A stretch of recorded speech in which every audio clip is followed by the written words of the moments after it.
Okay, I am going to make a modification today to our cable management system with our wall connector. Right now, what we're doing, the issue with these things is they just don't hold, the cable tends to be too stiff doing this with one hand.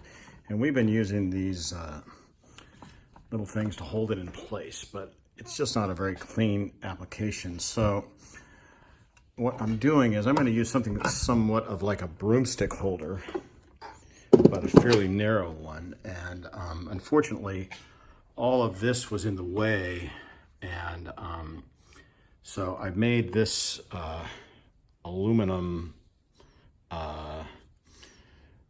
mounting bracket that is going to go right like that around, perfectly around that. And then I've got this little thing that mounts here, and this will actually connect. I just wanted you to see the material that I started with, because you won't be able to see this that well. And I've got some little channels that are going to go in here to connect it to the wall, and I've actually made a little screw indentations there so that it won't stick out, but you'll see it when it's finished.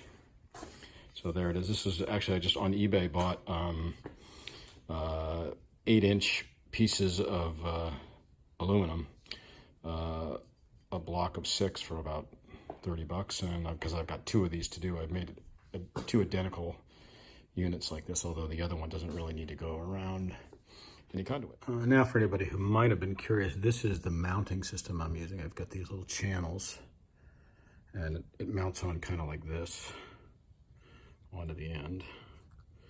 I'm not sure whether I'm going to have 1 screw or 2 screws going straight across, or 4 screws, depending on how I can get in there, but this is how that is set up.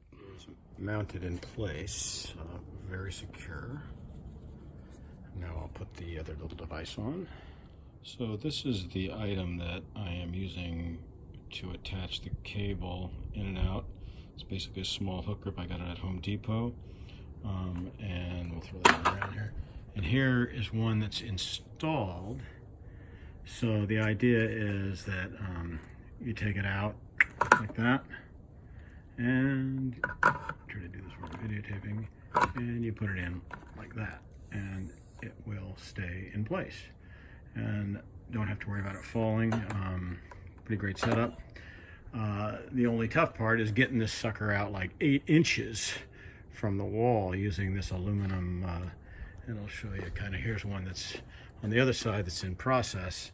So I've just mounted this, and I've pre-drilled some holes here and threaded them using just a machine screw.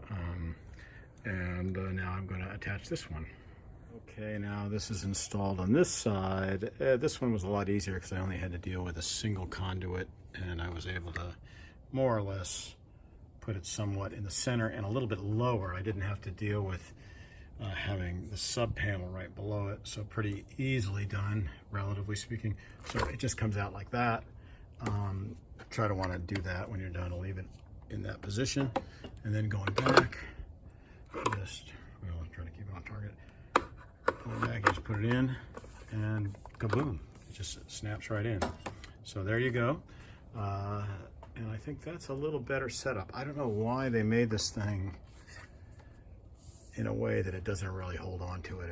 It relies on the cable being a lot more flexible and less stiff than it is. But there it is. We got 2 of them done. One there, another one over here, the more difficult one. A little offline, only because of the offline conduit, but there it is. Pretty happy with this.